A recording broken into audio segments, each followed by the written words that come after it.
नमस्कार आमे CLF cutoff entry करूछु ऋण प्रदान बंद ऋण प्रवेश करा जाइछि ऋण आमर एवं तेणु कौनसी एंट्री करा जाई नाही एबे चाल जिबा एठारे मोर परिमाण अतुलनीय परिमाण उपरे 8,25,000 देखा जाउछि जदि आपण असमान परिमाण देखंती तेबे प्रथमे आपणंकु आपणंकर कटअफ फीस जांच करिबाकु पडिबो जे आपण परिमाण प्रवेश करिबारे कौनसी भूल करिसंती कि नाही तेणु एठारे मोर परिमाण 8,25,000 देखा जाउछि एवं मु बैंक एंट्री जांच करिछि बैंक पासबुक अपडेट होई नथिबारु मु मो बैंक अकाउंट रे कम टंका प्रवेश करिछि एही कारणरु सेठारे किछि असंगति देखा देइछि बैंक पासबुक रे मोर टंका प्राय 10 लाख मु सेठिरे प्रवेश करिबी आमे एहाकु संपादन करि परिबा आमे जेकोनोसी एंट्री को मध्य डिलीट करि परिबा आमे बैंक अकाउंट उपरे क्लिक करिबु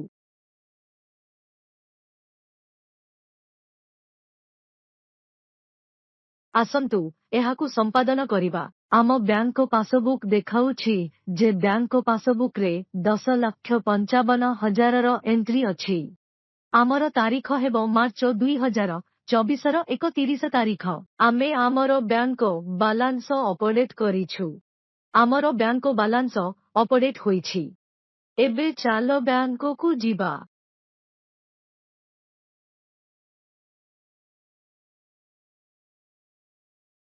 आमर इक्विटी एवं दायित्व संपत्ति सहित समान हेबा उचित तापरे आमे बैठक बंद करि पारिबु किंतु तथापि आमर 200 टंका कौनसी स्थान रे मेल खाउ नाही आमे समस्त एंट्री जांच करि सारिछु एवं जदि आमे एही 200 टंका देई बैठक बंद करिबाकु जाऊ तेबे आमर बैठक बंद हेबो नाही किंतु मु तुमकु देखाउछि एठारे आम सामना रे एक पॉपअप अछि संपत्ति इक्विटी एवं दायित्व सहित समान नुहे एबे आमर बैठक बंद हेउ नाही आमे 200 टंकार प्रवेश पाउ नाहु तेणु आमे एही परिमाण को सस्पेंस अकाउंट को स्थानांतर करि परिबा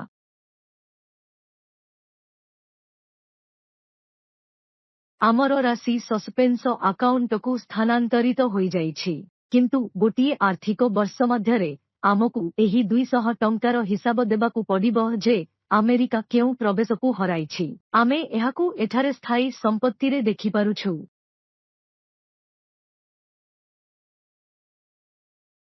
एबे आपण एठारे बैठक बंद करि पारिबे आपण क्लोज मीटिंग उपरे क्लिक करि पारिबे एठारे आपण सारांश डाउनलोड करि पारिबे समस्त सारांश डाउनलोड हेबो एवं आपण देखिबे जे आपण कोन सबु एंट्री करिसंती आपण मीटिंग बंद करि पारिबे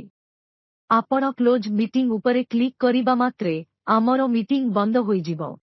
बंद करंतु हां एहाकु बंद कर